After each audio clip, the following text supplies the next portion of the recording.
Oh, right. Unexpected beginning there. Yes, welcome to not on your Nelly, not in ShawScope. Whatever a Nelly is, it's not that. No. People don't say if it is the thing. They don't say on your Nelly, do they? As far as I know. Well, because surely that's obvious. I guess. Sorry, I'm working on my hilarious observational comedy routine. It's going well, isn't it? Yes. Anyway, yes. how about that on your Nelly? What's all that about? The next Jerry Seinfeld. Well, that was a bit unfunny. Then yes, you're quite. There you go. Exactly. Right. All you Seinfeld fans, obviously, on board with this here for not. Although I do understand, Clive also has a penchant for teenage girls. This is true. Does Seinfeld then? Apparently, yeah. Oh, famously, I mean, it was all the media when he was at the height of his fame. He had like a 17-year-old girlfriend or whatever it was. It was quite newfound respect for that hilarious comic, Jerry Seinfeld.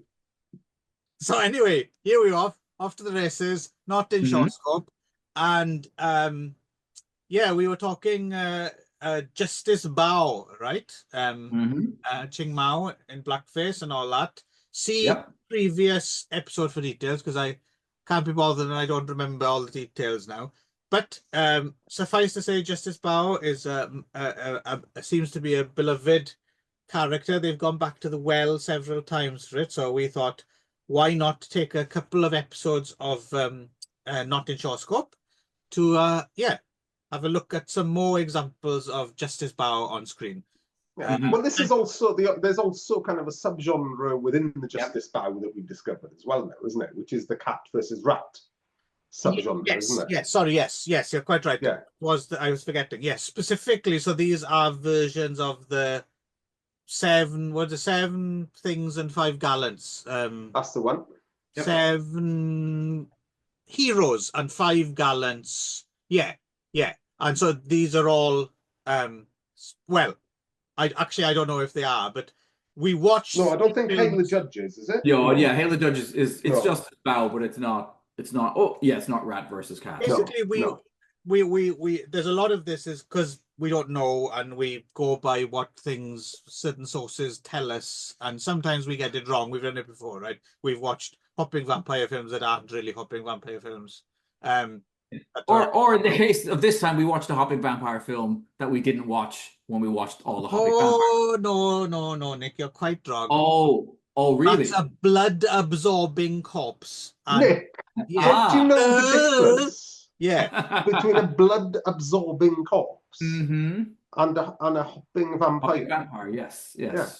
You'll get in trouble if Anyway, you'll be thrown off the 31 vampires for next year. Yes. I see. Yes. Look at his little face. Look at you wouldn't want that. Yeah. No. That's the face. Yeah. So anyway, it's that and cat, aka cat rat. We did cat rats before. We've got some more coming up. And at least one of these 3 films is definitely cat versus rat, and the other 2 debatable, I guess. Certainly one of them isn't, it's a Justice Bao, and then the other one, if I had watched it outside of the context of this, I don't think I would have put it together that it was a cat versus rat, other than the title, which is the English title anyway, but the Chinese title does have cat in it, at least, I think. Yeah. So anyway, let's get on with it, because that's just confusing. Just leave it there. See you next week on Oh no, you can't. No. We need to. Let's at least do the first one, right? Yeah. No. I wasn't suggesting we do actually finish. I said no. I watched the fucking things. We're doing this. Yeah. We're talking about that. I took notes on 2 of them. So here we go. We kick off with 1975's The MAJESTIC Cat, out of Taiwan. Directed, written, and starring one Tian Peng or Rock Tien, and second of it seems I think there's about 7 of his own vehicles that he directed, pretty much, right?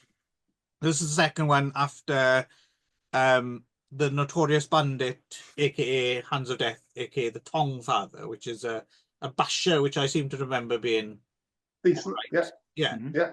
And then the one he did after this was Silver Hermit from Shaolin Temple, right? Also good. Yeah. And then the one after that, the one I quite like to mention is Equals Against Devils, because that's like a billiard comedy with kung fu.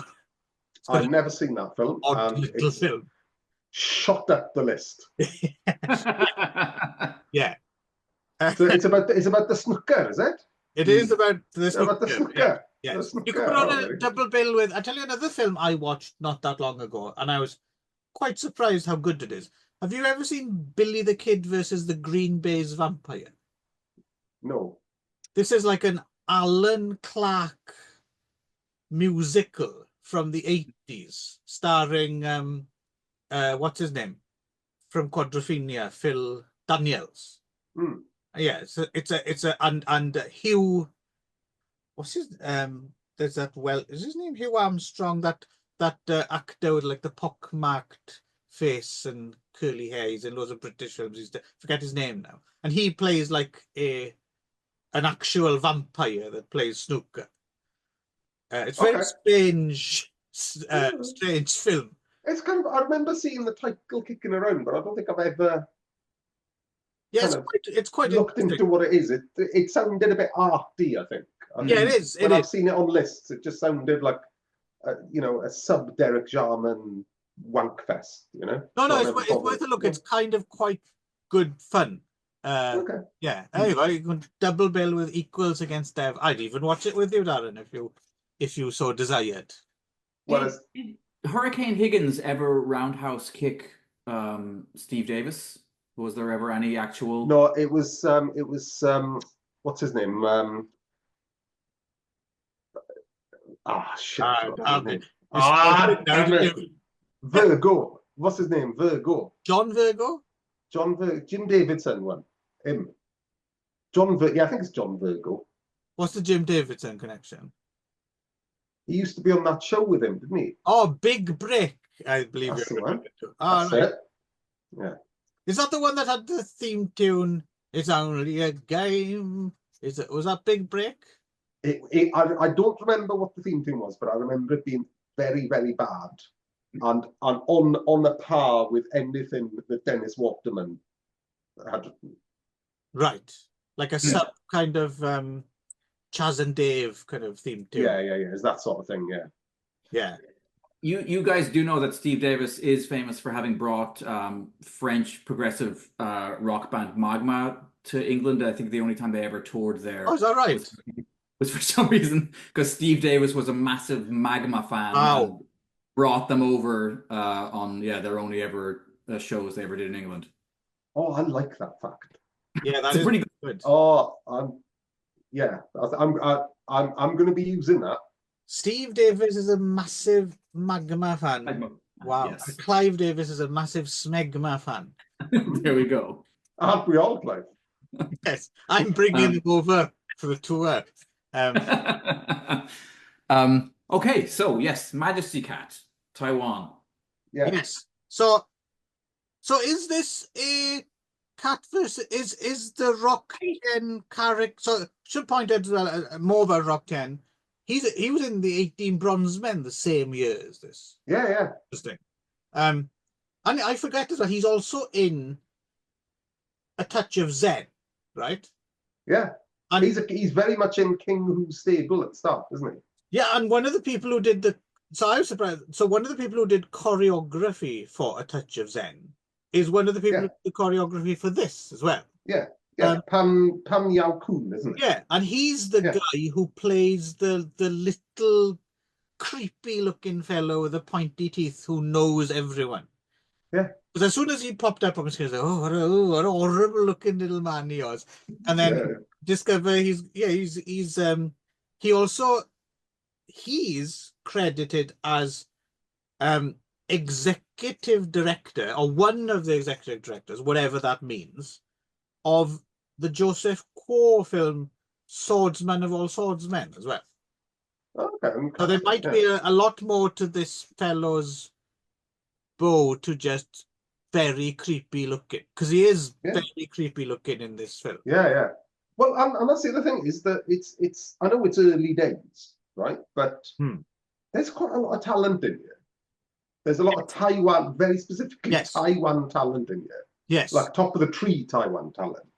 You know, like Doris Lung, isn't it? Chang Yi's in there. Yeah.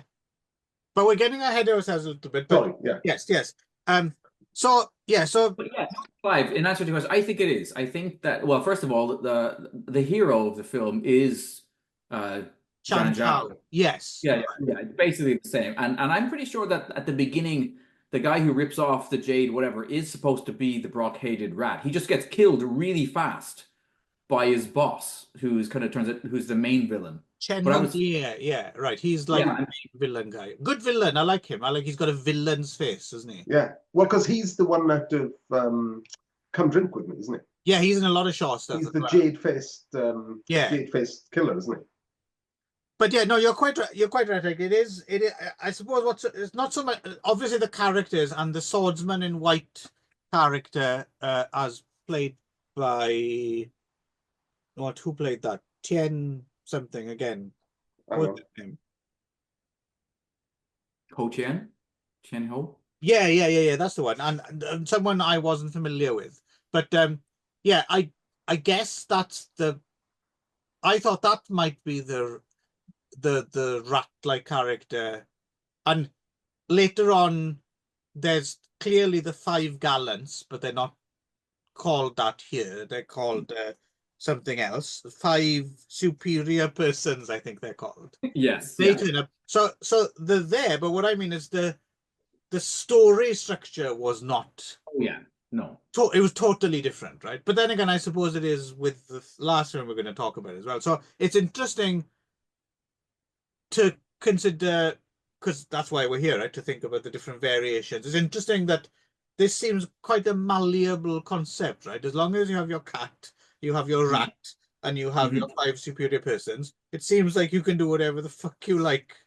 Well, clearly, yes. And I like that idea, at least in the 70s. Yes. The thing is, right? Honestly, right? If we'd have just come across the Majesty cat outside of this bundle of, I definitely wouldn't have figured out it was a cat versus rat film. No. But I would have enjoyed it a lot because I didn't need to know anything about it other than right near the beginning, a tall man uses a small man to beat someone else up with as a club, and right away they were holy shit! That was what's going on? Fantastic. Not just a tall man. A fucking like witch or something. He's got a like white face. He's got like shocking white hair. Yeah. He beat the motherfucker with another motherfucker. Yeah, he's got a little one, and the little one was in blackface as well. And he swung him like a bat. Yes. Anyway, so before we should also set up how we watched this as well, right? Because, yes, to get ahead of it, this is a film that I would love to see properly, like remastered. I reckon this might be a very good film, a very enjoyable. No, it's top quality. Yeah, the structure's weird. Yep. Yeah. But it's however, we were forced to watch it. So first up, there is a version on YouTube, which is horrible quality. The pan and scan on it is just like I know this is the big joke about pan, but literally in this case, it's sometimes like a tree and people you can't see. Voices coming from either side. Yeah. And that runs 88 minutes 21 seconds, and then Nick managed to source for us from those horrible, nefarious people at Film Apocalypse a wide version, which was somewhat better quality, but only ran 67 minutes and 43 seconds. And I don't know if you lads did this, but I watched the two side by side to do the. Did you at least watch both versions? No, I actually didn't realize that one was longer. No, I hadn't realized one was short. Oh, I only watched the short one. So which one did you watch? probably Darren watched the one that I shared, the short. Yeah, I did. Yeah. Oh fuck! So you've missed a lot. Well, which is quite impressive I'll go back to it, that you've well, enjoyed. We didn't miss the. Yeah, well, because there's a notable bit, and I can't remember where it is, but right in the middle, it just fucking cuts. Yes. And just jumps into a completely different scene. Yes, yes. What happens is in the middle of that, after the fight with the dwarf and the witch, there's some other dudes turn up with big hooks on chains. Yeah, no, that's in there. Yeah, no, it's in there, but that's where it cuts because that fight goes on longer. Ah, right. And yeah, there's about an extra 20 minutes. And there's like there's all sorts of things. There's like an excursion to, well, let's see now. There's a whole bit where they go to like an inn. He stays at an inn and he gets attacked again, and there's a attempted rape scene on one of the main women, and that creepy dude is in a palanquin who another character swings about, and there's quite a chunk of shit. I mean, it doesn't make a difference to the story. But and I watched them side by side, and it's really difficult to judge because the 88-minute, I would have thought like this, but the longer version also had a much higher frame rate. It would constantly get out of sync and get ahead of itself. And then, of course, even when you had it synced, it was a different image on screen, because on one side you'd have like a proper widescreen image, and then another one you'd have just a tree, and you'd think, oh, it's going out of sync again. You'd realize, oh no, it is in sync. It's just a totally different. It's just that bit of the film. Yeah. So it was quite a frustrating watch but as far as I could tell, is basically the longer version does have a big chunk in it that isn't in the other version, but also the other much superior version has lots of missing frames and stuff in the middle of fight scenes, and so it just abruptly jumps, and which is a shame, because that version you shared with us, if that was complete, that would be pretty watchable. Yeah, that was fine. Yeah. I mean, it's scratchy, but it's fine. But but more or less. So I don't know what happened if that's the only version that's been in any way, shape or form restored, or just well kept over the years, but anyway, that's the main difference. And the one on YouTube abruptly starts a little bit later, mid-credit sequence. The one we sourced from film has is the ending the same in both versions? Yes. So basically, that's good. After that, still doesn't make any sense. No, but that's good. After that big chunk that's just taken out totally, the rest of it mostly syncs up. Apart from just some missing damaged frames, I'm assuming, in the wide version. Yes, so no, it is a little bit. I'm trying to figure. Yeah, there's a. Okay. Because that's the other thing as well, was I wasn't sure when it was missing from this bit. I wasn't sure if it would turn up later in the other one or what was going on. So that's basically it. I might have missed a few beats, but basically there's a big 20-minute section missing. Well, I like this film. I'm going to put it at front and center. I like this film enough to go back and watch the bits that I missed. Yeah, me too. Yeah, no question. No, I really enjoyed it as well. It really, I don't know what the fuck was going on, to be honest with you, in either version, really. Yeah, no, that's one of the things that's quite enjoyable. Is it has a real almost like an Ichabod Crane horror movie vibe to a lot of what's going on. That's quite off kilter for me, for like what's supposed to be an action kind of. The only thing the missing ingredient is Taiwan. Right. Yeah. Right. Or rather, the special ingredient is Taiwan. Oh yeah. I will get to that in a minute, but I suppose the only thing I can be sure of is there's a search for a missing crown, stolen crown pearl thing, and the love triangle, right? Which is Chen Lie's married to is a rather hot wife, Terry Yu, but she fancies the Chan Chao character, and then there's another love interest, the also rather hot fisherman's dog. Right? Tang Li, is it? Yun. Yeah. Yeah. The bad guy, so he says some really sketchy stuff. Because obviously he's really angry that his wife is still in love with her ex-lover, right? And at one point he says to her, I want to occupy you. I want to harm you. It's a really strange thing to say to your wife. Yeah. And then there's a scene where he assaults her that's intercut with a bunch of like leering taxidermied animals. Yeah. That's also. But also cutting to Rock Tien on a fucking mountaintop in her mind. Right. Amongst the taxidermy animals and That's a very odd scene, because it also continues, because it's a rape scene basically, and it gets trippy, but it's then like marital rape, isn't it? But then after it's done, it carries on a bit, doesn't it? And there's like a whole weird sequence where you just see the room and the drapes are moving. And it just carries on like a little bit longer, and you're like, what's all this about now then? And then it just but it's an interesting. And that's why I like this film, is that it's got little, it's not quality all the way through, right? Or in certain ways it is, but it's kind of, there are little nuggets of like real proper filmmaking in there.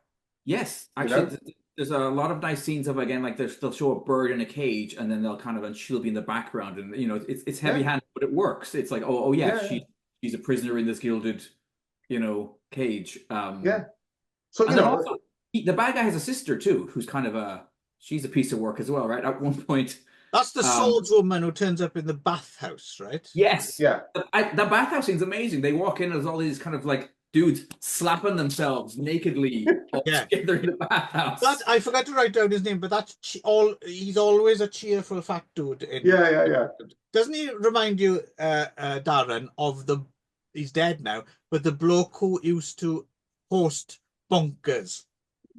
Yes. He's got that kind of, yes. But did he die? Yes. Such a shame. Yes. Because he was truly bonkers. Oh, he was. Sorry. We'll have to go and visit his grave next time you're over, Clive. And get our photos. Put a little hat on it, doesn't it? Going like that. Yeah. Sorry, Nick, you will have no idea what bonkers is, but very few people do. Okay.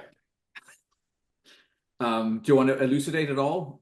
No. Okay, perfect. We also Zhang Zhao, he kills the sister, which also surprised me. Evil sis gets killed. But then what I love is that our main bad guy, because there's all those crazy fight scenes in the forest amongst the masters, right? There's the one guy who has the usual brick patterned Shaolin robe, right? And he traps Zhang Zhao under it, but then he kind of slits it open like it's a baked potato, and then he cuts a little X into it. Forehead. It looks like kind of Charles Manson-y. That was all awesome. But then the bad guy just gets killed. Like the main bad guy gets killed like 15 minutes before the movie ends. Yeah. And you're like, oh, what are they going to do for the last 15 minutes? Well, what does happen? A fucking coffin. Coffin just rolls down the fucking hill up there. Yep. Mm-hmm. And they did. The blood absorbing. What I like about this is he just shoots the fuck up in the air, right? Yep. But doesn't hop, apparently. Does not hop, no, because he's the blood absorbing hops, as we said. Right. Yeah. But no, the final, almost apropos of nothing as far as I could tell. To be fair, I am fairly confused at this point. The final is this, because he's like properly hold on, he's proto Hello Dracula for sure. Yeah, that's a Hello Dracula vampire. That is absolutely a fucking scary motherfucking vampire. Thank you, Taiwan. Yeah. Yeah, and it's just a played by Cam Kong. Yeah. Cam fucking Kong, who the same year is making Master of the Flying Guillotine. Also, we forgot, we sidestepped one bit. Another really awesome bit before that is when Chancho's transporting the villain, and he has to go through an area of they say they're Shaolin monks, right? Or at least one of them. But there's basically the 5 superior persons, including Chang Yi, which I was massively surprised at. Hot Nun Doris Lung. Yep.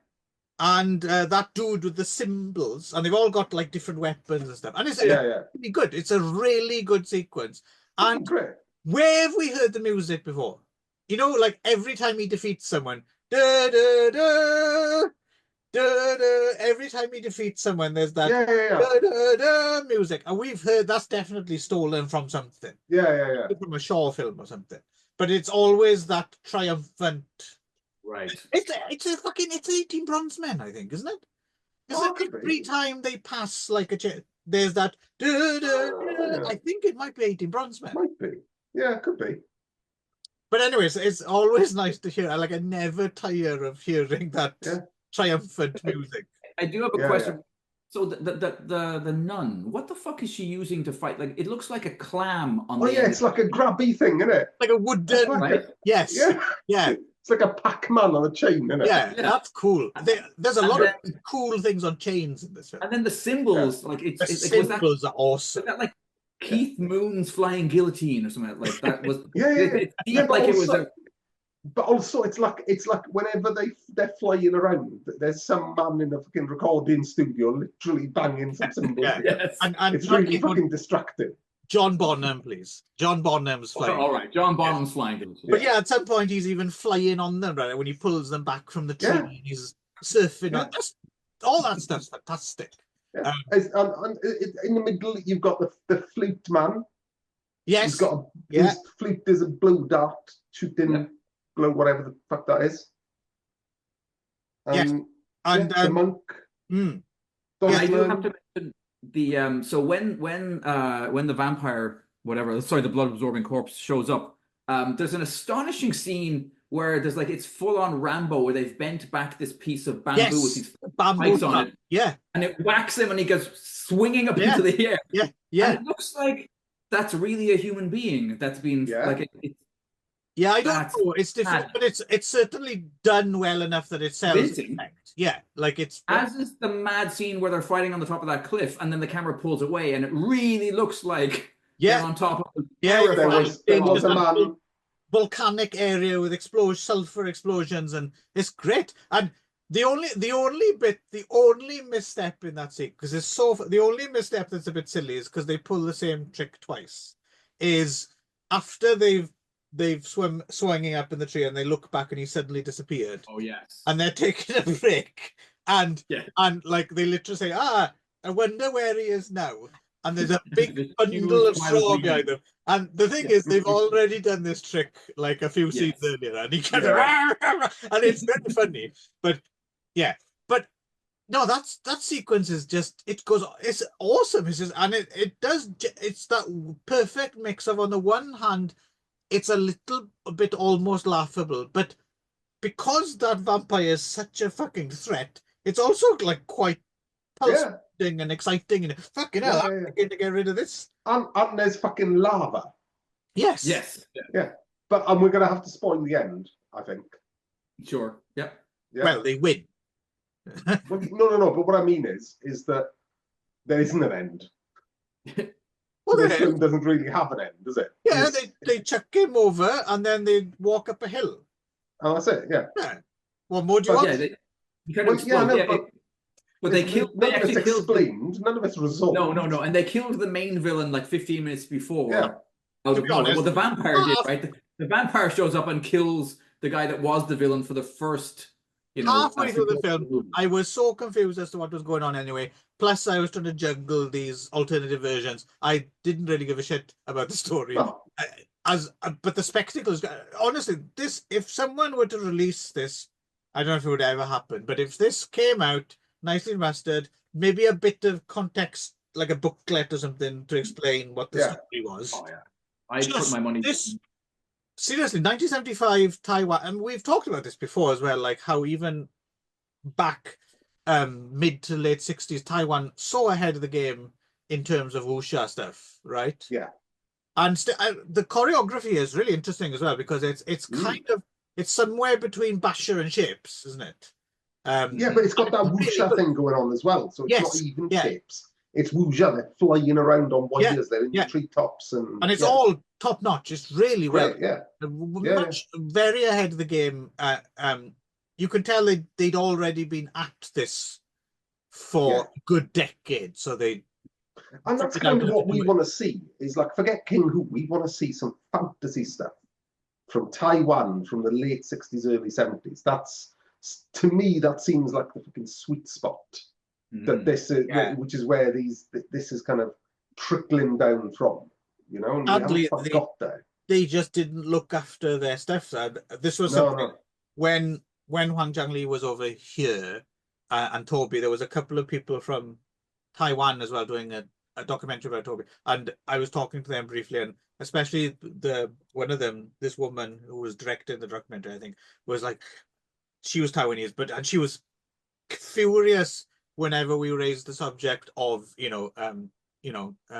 film kind of restoration in Taiwan, or the lack of it, and you could tell she was really frustrated. And yeah, the more you do see, like, you see a film here, because no one talks about the MAJESTIC. It's just, it's on the Hong Kong movie videos. You might see it on a long list of bootleg things. We'd never have seen this. No, we'd never have seen this had we not been doing this project. And you're like, fucking hell, this is, we can only barely see it, but this is really, how much else out there is just totally missing. So or unseen, or you know, what other gems are out there that have got some strange title like this that you're going to gloss over, like we've spoken about before. So it was interesting to see someone else actually from Taiwan as well just kind of get kind of frustrated at the legacy of their own country just kind of being, cinematic legacy being kind of lost, really. So yeah, no, more digging in this area, because I can go look at the usual places and see what I can find. Yeah, well, please do. I mean, we all really massively enjoyed MAJESTIC Cat. Even though you missed a chunk of it, but even then but now if you want to have an excuse to watch it again soon. Right. I forgot one other important Rock Tieng credit, which again, one of these so not official director credit, but he has planning director credit on another film from the early 80s. Interesting looking film, which I've never seen in its original. I know what you're talking about. Red Rattlesnake. Oh no, that's not what I was talking about. Red Rattlesnake, which is the source film for the IFD Majestic Thunderbolt. Oh. And by the look of what's in Majestic Thunderbolt, that film looks fucking nuts. So I'd like. Is it around? Is it one of those films that isn't around anymore? No, I think it is extant, but it's rare. Like, I've never seen a copy. I think people do have copies, but they're keeping him close to their chest. But I'd love to see because I'm a big fan of Majestic Thunderbolt. But Red Rattlesnake I've not seen. Okay. Should we move on to the next one? If we have to. Well, it's not bad, but it's no MAJESTIC Cat. Well, yeah, we've kind of, because we did chronological. Yes, we've kind of, things are only going downhill from downhill, yes. Well, actually, we'll get to this at the end. I deliberately didn't do it all chronological because I knew it would end up with one show that was just garbage. So so we'll be going back in time in the next episode. Oh yeah. A little bit. No, but what I mean is usually on the show. Yes. But lucky for you, I did curate it so it wasn't just one show of post 2000s. I do not want to watch 3 of the fucking last one back to back. No. Sadist as I was, that would be cruel. Hail the Judge from 1994. Wong Jing does his favorite. Wong Jing. It's not his worst. And a Stephen Chow vehicle, in which he does kind of play Justice Bao, or his kind of parody. Yes. Well, it's supposed to be his great grandson or whatever. But is it cat versus rat? No, I don't think. No, I don't know quite how this ended up. Was Justice Bao? Yes. That, but I came again. It's Wikipedia or something, some bollocks like that. But I saw it listed somewhere in the context of being specifically a version of 7 Heroes and 5 Gallants. Mm. But, no, I don't think so. No, unless because like a lot of Stephen Chow comedies, we're only getting about 50% of the joke, right? Because there's a lot of language based. Yes. So unless there are literally allusions that connect, and I can see how that might be the case, because obviously we are in Justice Bao territory, and it's, as far as I can, almost a totally new story. Yes. I'm wondering if there are lots of literary references to not just 7 Heroes and 5 Gallants, but other Justice Bao stories that we're just not getting. Yeah, most likely, yeah. Everything I read suggested that this film comes out of a combination of Justice My Foot and what there was a very popular TV series at the time based on Justice Bao, and so it was in the air, it was in the zeitgeist, and basically they mashed them up. Well, Justice My Foot is an earlier Stephen Chow film directed by Tony To, which is less funny than this. But I don't think he's Justice Bao in that film. No, but it's more just that they knew that Chow could kind of do that. So, yeah, he plays a similar sort of legal character. Yes. Just so I've got it clear, because I for the first probably at least half of this film, I thought this was a Justice Bao origin story. But it's not, is it? This is a descendant of him, who turns out to be less upstanding and has to learn to be a proper. Yeah. Which is a shame, because I would quite have liked that to have been Justice Bao's origin story. Right. Yeah. Oh, I'm sure there's plenty of Justice Bao origin stories out there as part of a TV series, or because we mentioned before, but you think there's a lot of movies, there's even more TV series. Oh, it's ridiculous. A lot of Justice Bao. So, which is a important context to have in a way, because like Hail the Judge, for most non-Hong Kong viewers watching it, would be totally apropos of nothing, right? So it's interesting to think that at the same time, maybe back at home, there'd be you could have left your apartment with Justice Bao series running to the neighborhood theater to see this, But I think also it's it's still a funny film, Oh yeah. It's not, I don't think it's necessary. I mean, first time I saw it's not rolling around on your back, hilarious, funny, but it's quite amusing. It's quite funny. It has its moments. It's not, but Stephen Chow, is it? No. But I mean, he's doing his thing. Ng Man Tat is always good. Ng Man Tat and Stephen Chow are always good together. Yes, and that's always a reason to watch them both together, right? And I would say, what's his name? Wong Yat Fei plays the judge. He's another another choice. Yeah, in a lot of Chow stuff as well is our heroine, Shala Chung, right? Yes, who's fucking beautiful. Yep. I never tire of looking at Shala Chung.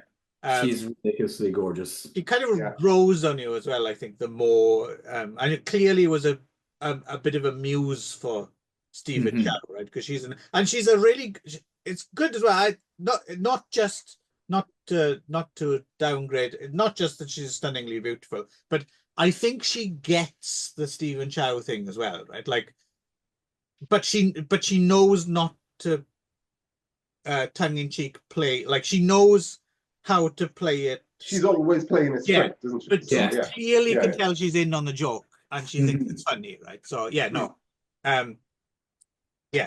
Goddess Charlotte Chung, big fan. So yeah, a story. I mean, it's kind of like you said, a descendant of Justice Bao, a corrupt descendant of Justice Bao. Yeah, basically, learns humility and justice, right?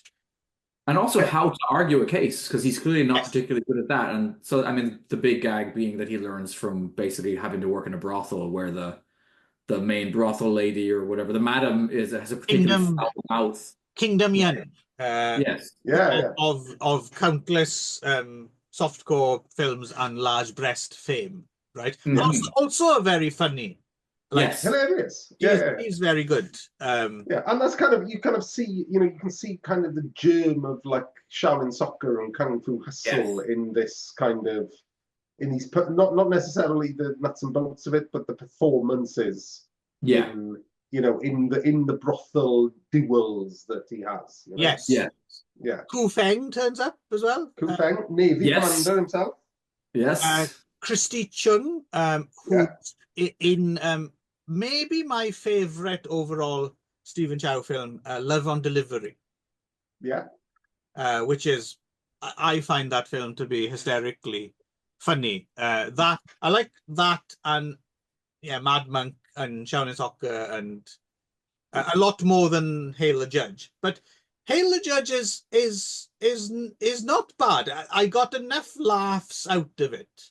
And I also appreciated that there were large chunks of it totally flying over my head. Shall I tell you what my favorite joke in this film is?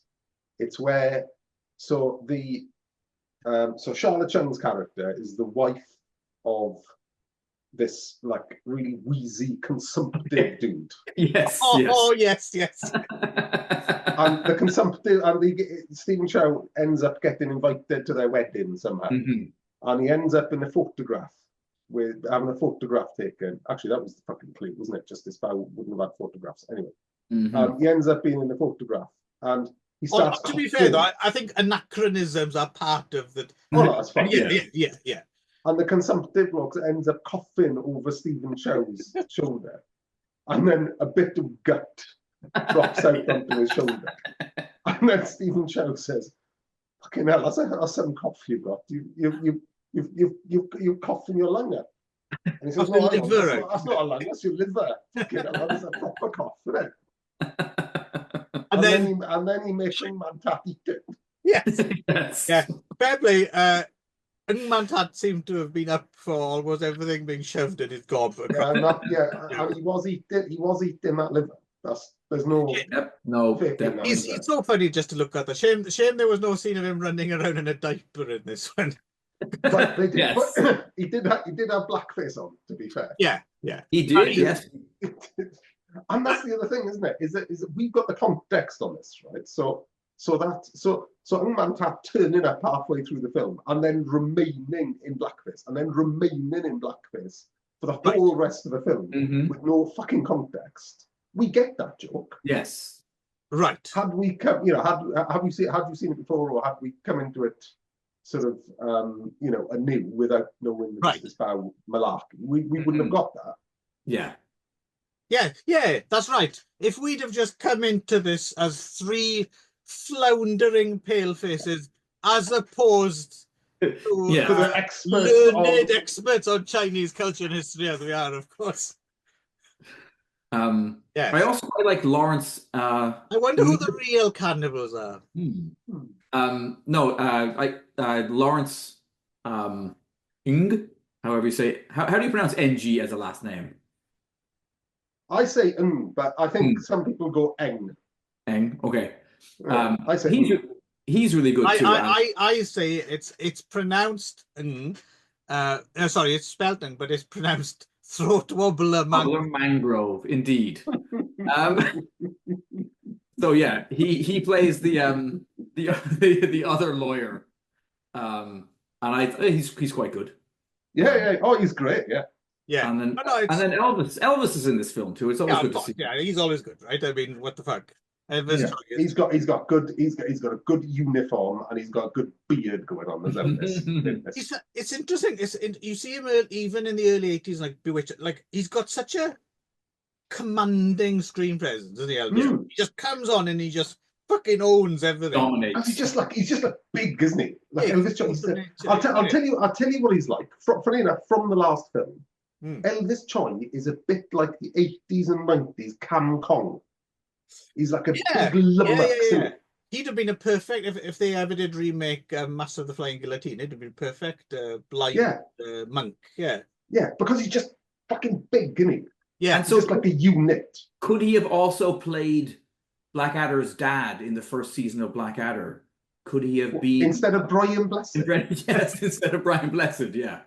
I know Elvis Choi is not jovial enough. I think. He's No. Right. Okay. Yeah. He's a bit less. He's not. Gordon's alive. He's a bit more like fuck that Gordon, isn't he? He's a bit Yeah. The other thing as well, I was wondering.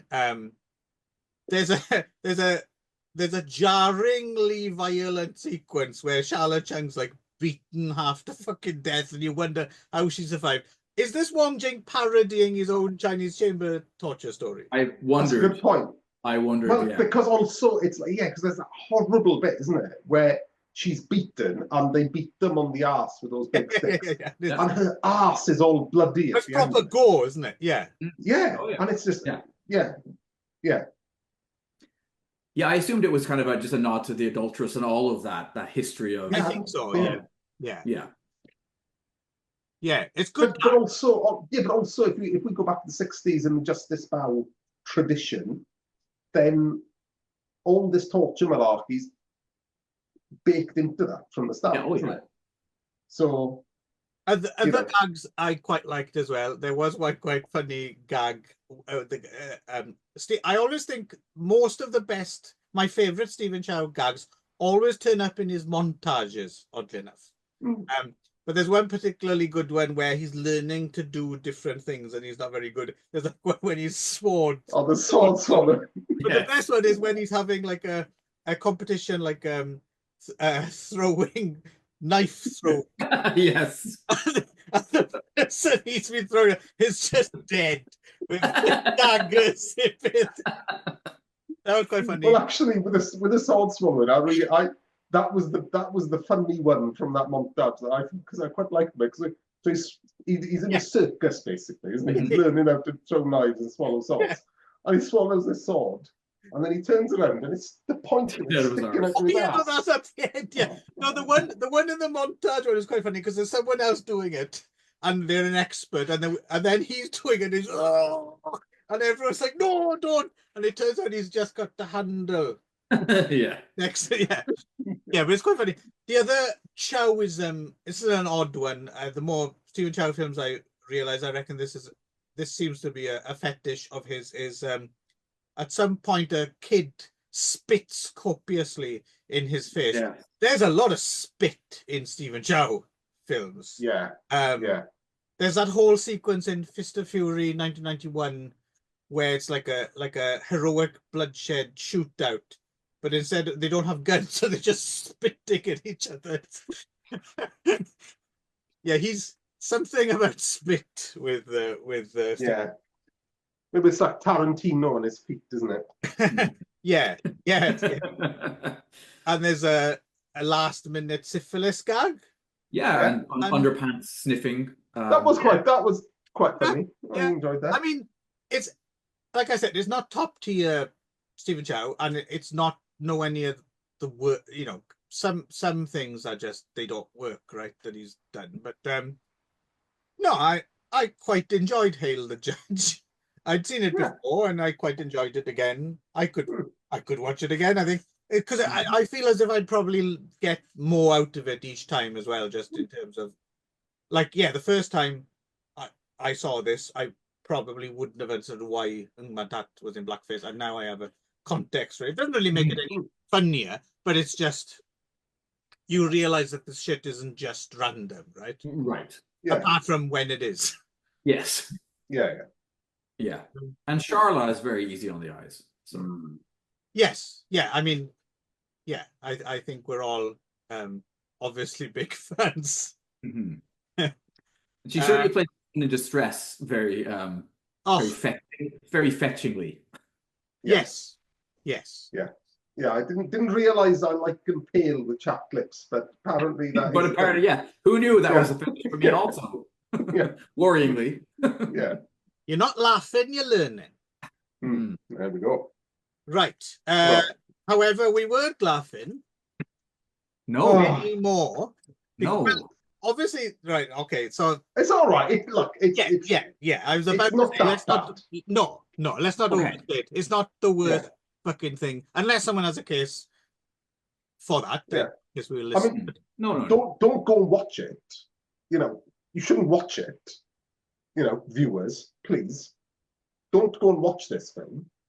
But it's not that bad. And we are referring to. We should probably say the film first, because we'll get confused.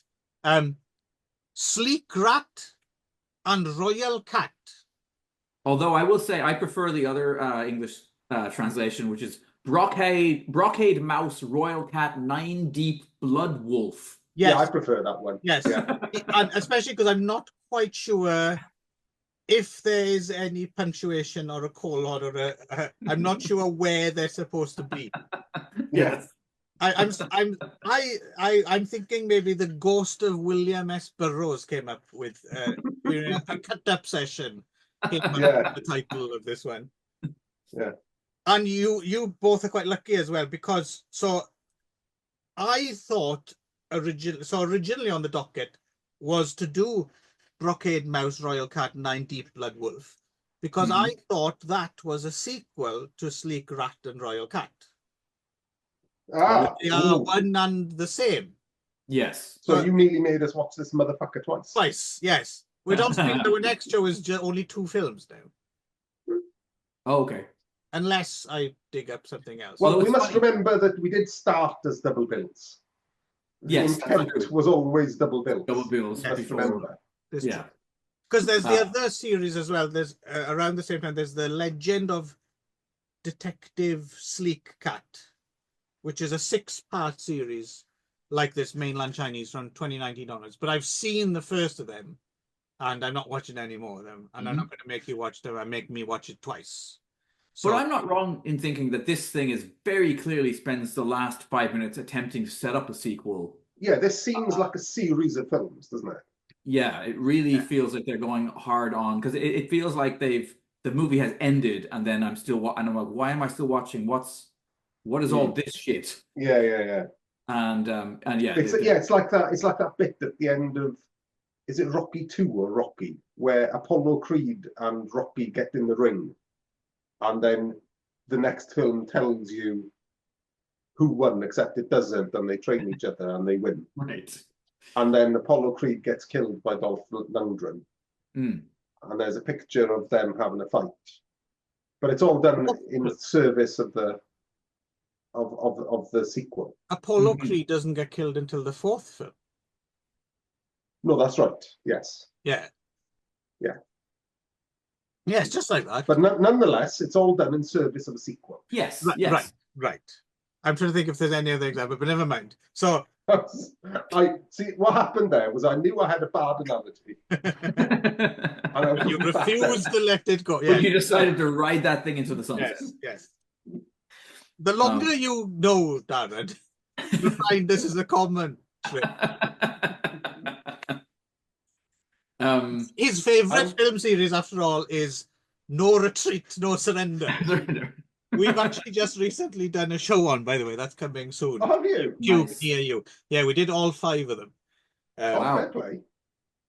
So, carry on. Yeah, so here we go. So, Northern Song Dynasty. There's a bunch of... So, this is the one thing... This is my takeaway from this, which I think it was worth doing this film for, was just in service of our, larger look at Justice Bao. So, in this film, as played by Kenlock Tatwa, Justice Bao, so he's morphed, isn't he?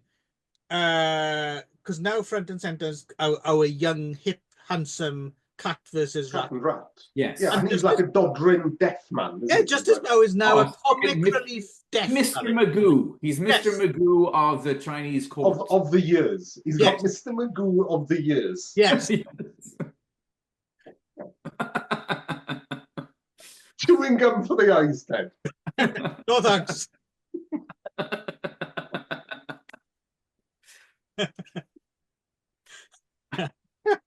That is a good gag.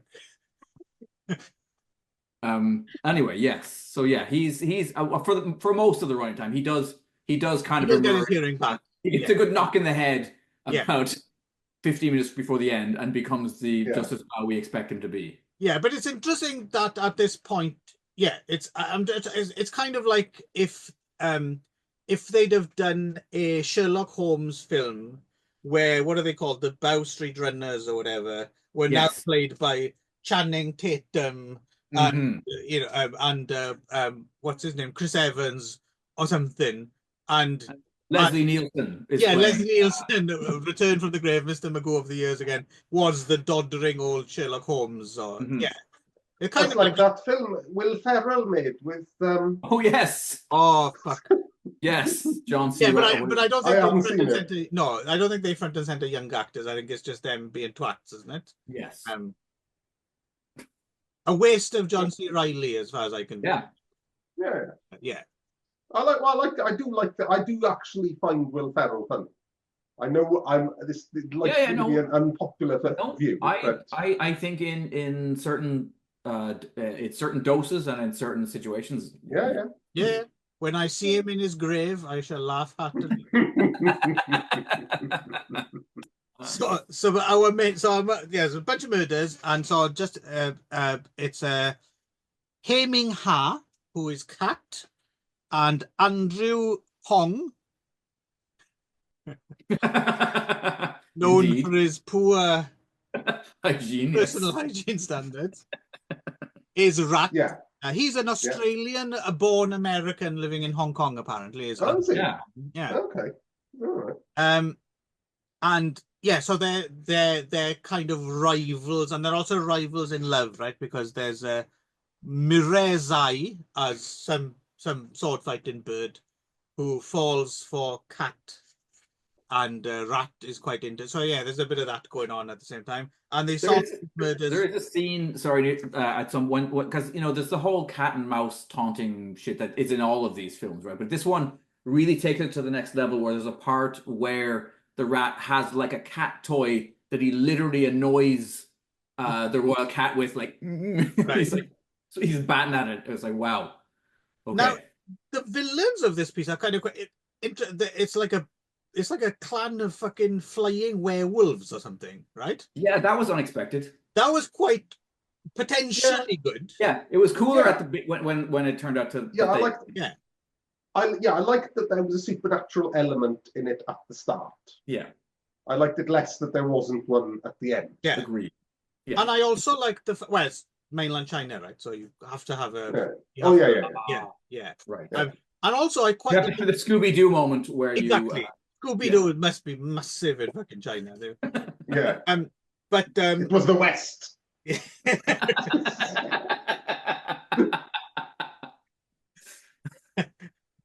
Sorry. That was good. That was good.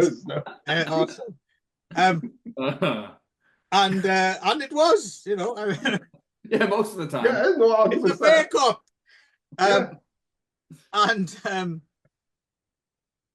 And I also quite like the idea of the poisoned river as well. Yeah. That was quite cool.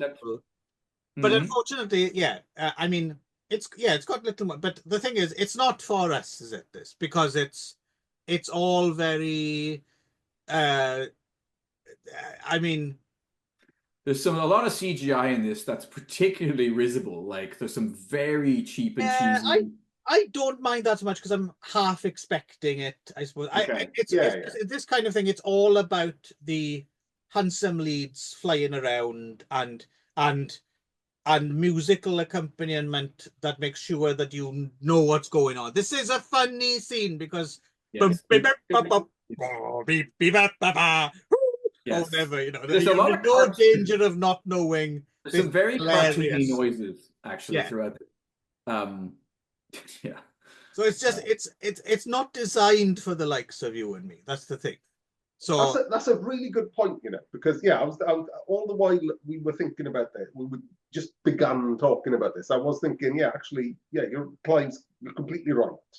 We're not the target audience. No, that's why I kind of give it a pass a little bit. I still don't think it's very good, but that's someone. It's not for me to say. It's for a But in 30 years, this is a genre unto itself.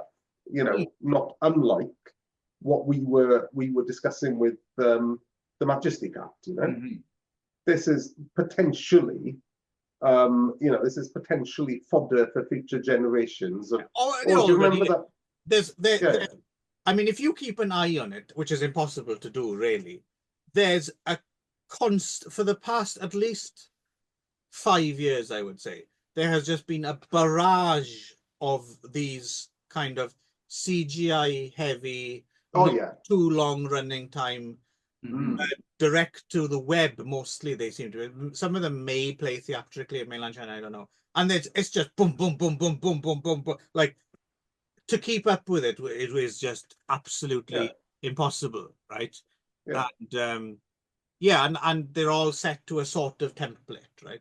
You have a couple of very handsome young men, you have one good-looking young woman, and throw in some comedy, and then some supernatural and wuxia things, and it's a definite template that seems to keep millions of people entertained, right?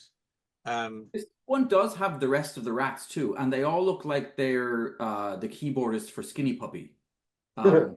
Very strange choice. But they're also elementally appropriate. You know, because when you introduce the rats, one comes out the water, one comes out the mountain, one comes out of a fucking tree. So, you know, one comes out of a swimming pool, another one comes out the middle of a round house. I'm getting confused with something else. So I mean, like I said, it's not really for us to, but it's not. Ken Tong is there, directed by. Turns out it's directed by Francis Nam. Even though the credits, so that's the other thing as well. The credits, I've noticed this is another modern thing in mainland China, is when they do the English credits, they don't hyphen first, second names and separate from family. So they're all run together. So the director of this is Lan Ziwei, like one word. And all the credits are seem like one word. But Lan Ziwei is Francis Nam, who back in the Hong Kong days directed A Wicked Ghost 2 and the Anthony Wong Vehicle, which almost has an offensive title. I've never seen it, but there's an Anthony Wong film, crime film, and the English title is, and I think I can get away with saying this because this is the fucking hell. Right, hang on. If Clive is holding back from I'm actually scared now. No, it's because of the classic Hong Kong misspellings or whatever. Because of it gets away with it, right? Because the English title, as written, is Ungrateful Tink. Okay. Tink. And I'm pretty sure what I think that's supposed to be. But the official title of the film is Ungrateful Tink. Well, they're welcome to reclaim the name, aren't they? So, yeah. That's all I can say. I think I just about dodged a bullet there. Yeah. And that, I see it closer than you, I think. If you ever want to see it, I can grab it for you quite easily. I already have a copy of that game. Oh, there we go. I can share it with you if you. There we go. Yeah, no way I wasn't tracking down that film as soon as I. I'll. It's Anthony Wong. Exactly. Yeah. We could do it. Not. I think we've had enough knots, but and I think we've got enough in this particular batch to keep us entertained for fucking ages. Well, we could. I think we are missing. We are missing our third Yeah. I mean, the next episode. This is or if you just randomly want to, because we can do whatever the fuck we want, shall we throw in ungrateful tink? Why not? Okay. All right. I'm putting it down and writing it down. Okay. Yeah. I will say, having a bit when a plan comes together. Having just watched Majesty Cat, I was a little bit disappointed where that's going to make no sense to anybody. Having just watched Majesty Cat, I was a bit disappointed because there is a little person that appears in this as well. He's in the wolf blood. Oh yes, yes. Plan, and then naturally I was like, oh, could we have a scene where he's used as a club? But no. Yeah. Not Taiwan. There's a little man. There's a little man in it. Not Taiwan in 75. Yeah. So that's not going to happen. No. I mean, the one I want to try and give pluses on this because, like Clive was saying, it's not for us, right? Yep. So, what's good about it? You know, and the banter, I quite like the banter in it.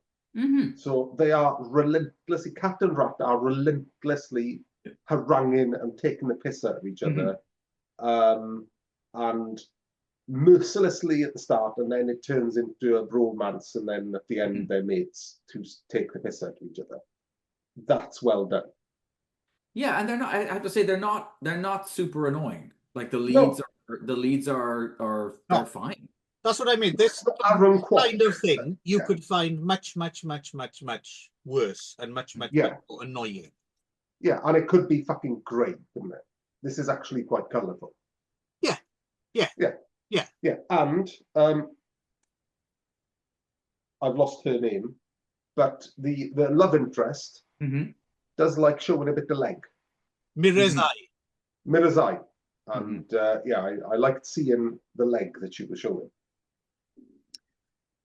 Here's a question. Does everybody in the Northern Song Dynasty, do they sound like they're from Yorkshire? And if they were to dub these films, like, should they be dubbed by people from the north of England? Oh, I see what you mean. Yeah. Like Eurotrash used to do. Yeah. Yeah, maybe. See, if it was House of Traps we were watching, then I'm not doing it. No, this is going now. No. This is one of my hilarious jokes. This is right. Hey, listen, right. So if this was House of Traps we were watching, right, and it was Northerners, right, it'd be I'll go to the foot of our stairs, and then I'll get my foot chopped off. I don't think I understood the reference. So I mean, no doubt it's hilarious. I would take it. It is hilarious. Take my laughter for granted, even if I don't do it. Yeah. Yes. So see, what it is that in Yorkshire, yes, or is it Lancashire? We like George Formby. You've seen George Formby films. Yeah. George Formby says, and he's Northern. Well, I'll go to the foot of our stairs. Does he? Yes. Is that a saying? Yes. So okay, how about that?